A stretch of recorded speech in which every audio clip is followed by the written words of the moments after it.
Selamat datang di Ermo TV.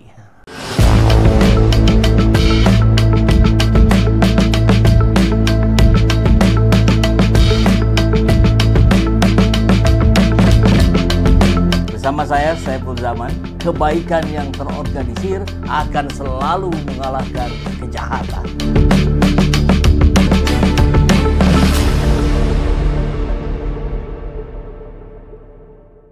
Bahwa Prabowo juga memang harus lepas dari iklim Jokowi. Bagaimana cara lepasnya? Ya reshuffle kabinet. Ya persilahkan aparat penegak hukum untuk memeriksa Jokowi. Kan begitu.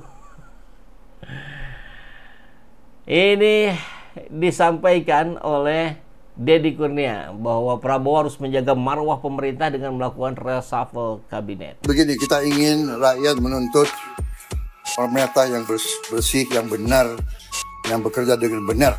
Jadi saya ingin tegakkan itu, ya. Jadi kepentingan hanya untuk bangsa rakyat, tidak ada kepentingan lain. Yang tidak mau bekerja benar-benar untuk rakyat, ya saya akan singkirkan.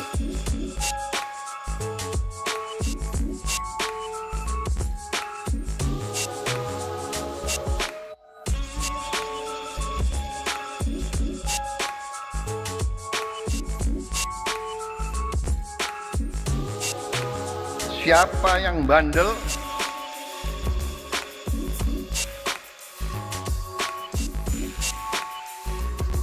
siapa yang gablek,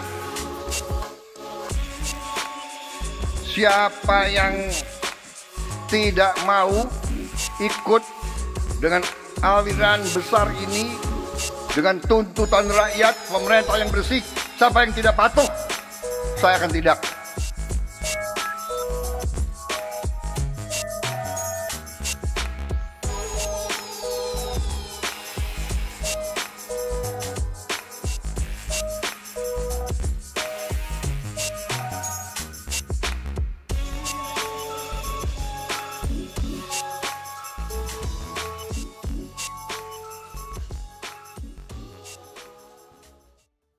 Termasuk untuk menyelesaikan persoalan dengan Amerika ini, perang dagang ini yang mau tidak mau walaupun kecil dampaknya, tapi tetap dahsyat gitu. Bagaimana tidak pabrik-pabrik yang mengekspor selama ini ke Amerika bisa jadi tutup, PHK itu. Puluhan ribu lagi nanti di PHK, repot juga itu. Tetap fokus pada ijazah palsu. Ya, ini justru menjadi ruang gitu. Dengan kabar-kabar ijazah palsu yang semakin menguat, maka saya kira Pak Prabowo tentu kita berharap memberikan ruang aparat untuk segera memeriksanya. Ijazah Jokowi ada 2, bergerak Dr. Andes dan insinyur. Semua ada di jok mobil SMK yang goib.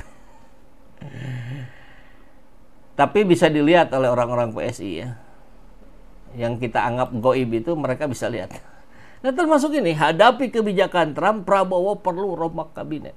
Ya terutama kalau konteks ini ya Menteri Keuangan, Menteri Perdagangan, saya kira ini yang disampaikan oleh kabar dari RMOL ini, dari Jamaluddin Ritonga, agar persoalan keuangan dan perdagangan bisa diselesaikan dengan secepat-cepatnya dan sebaik-baiknya.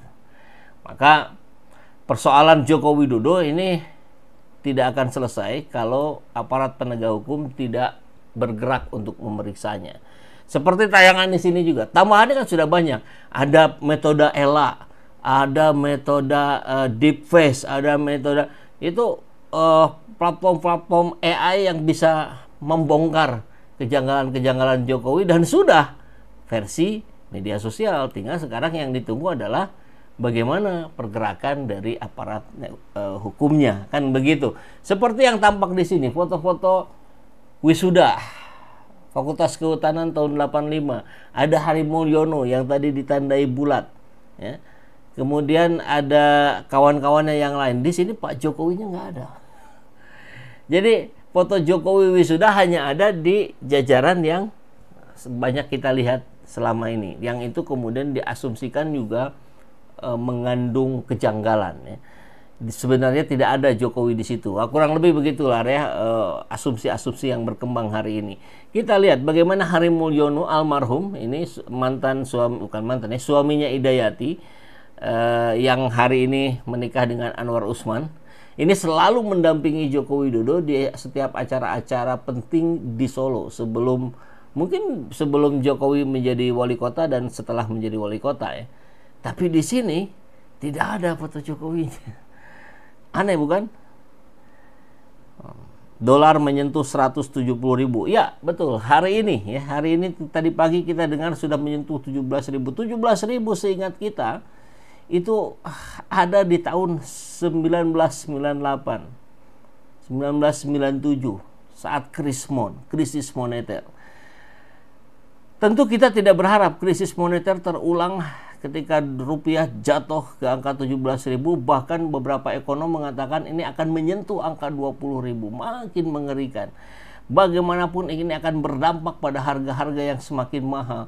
Tempe yang biasa kita makan hari-hari itu kita impor dari Amerika. Bahan-bahan terigu kita impor gandumnya dari Amerika salah satunya. Tentu masalah besar. Maka sumber masalahnya harus diselesaikan dulu. Siapa? Ya Joko Widodo. Dan begitu ya. Nah, bahasa netizen ini ceboker, buzzer Jokowi yang terus-menerus melakukan pembelaan membabi buta yang justru semakin menampakkan kejanggalannya. Ya, orang-orang PSI. Tapi ini ada sedikit kabar menarik dari PSI bahwa PSI ini sebetulnya sudah ditinggalkan oleh orang-orang yang memiliki kualifikasi baiknya ya. Jadi PSI hari ini adalah sisa-sisa PSI yang siap melakukan para cebokor-cebokor kepada Jokowi. Kurang lebih begitu potret dari media yang kita simak hari-hari ini. PSI saatnya bergerak tolak politik dinasti yang membunuh demokrasi katanya. Gaya-gayaan PSI sok demokratis, di internal partainya saja tidak demokratis. Kita dengarkan ini salah satu dari orang penting PSI ya. Anda saat itu adalah di PSI.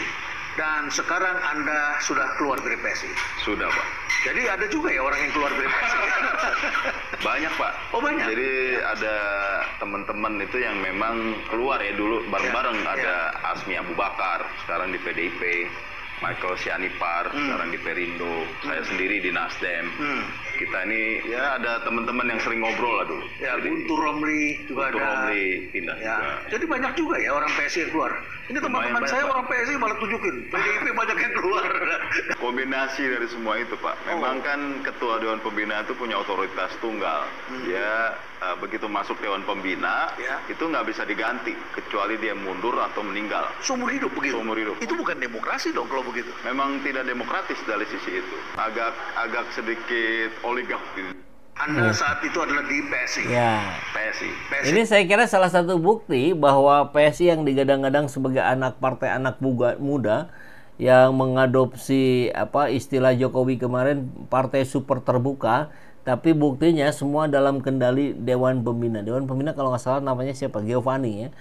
Tokoh Golkar, salah satu tokoh Golkar yang kemudian mendirikan PSI dan bermukimnya di Singapura gitu ya.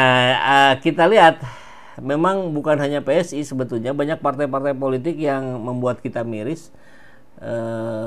Garda terdepan dari proses demokrasi Indonesia ternyata di proses yang terjadi secara internalnya sangat tidak demokratis, seperti perusahaan saja ya, semua tergantung pemilik perusahaan. Bahkan perusahaan-perusahaan yang sudah maju pun melalui proses-proses yang profesional, tapi partai sendiri saya kira banyak yang tidak. Itu gimana yang punya partai ya, begitu ya.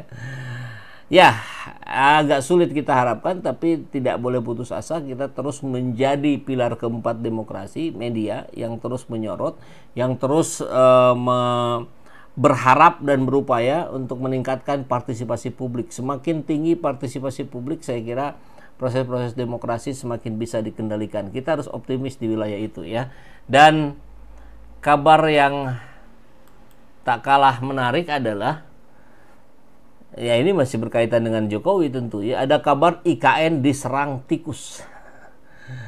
Alasannya tentu ada, sudah disiapkan, dahulukan hutan sehingga banyak sarang tikus. Katanya begitu. Tapi yang menarik, tikus inilah yang sering diprofilkan sebagai seorang koruptor ya, tikus-tikus berdasi. Yang terus semakin banyak. Hari ini Pak Prabowo sudah mengambil inisiatif untuk memberantas dan kita tunggu terus aksi-aksinya. Tapi menarik ketika kita mendengar bahwa IKN sekarang diserang oleh tikus. Kalau politik diserang oleh politikus, para koruptor, kalau IKN-nya oleh tikus beneran.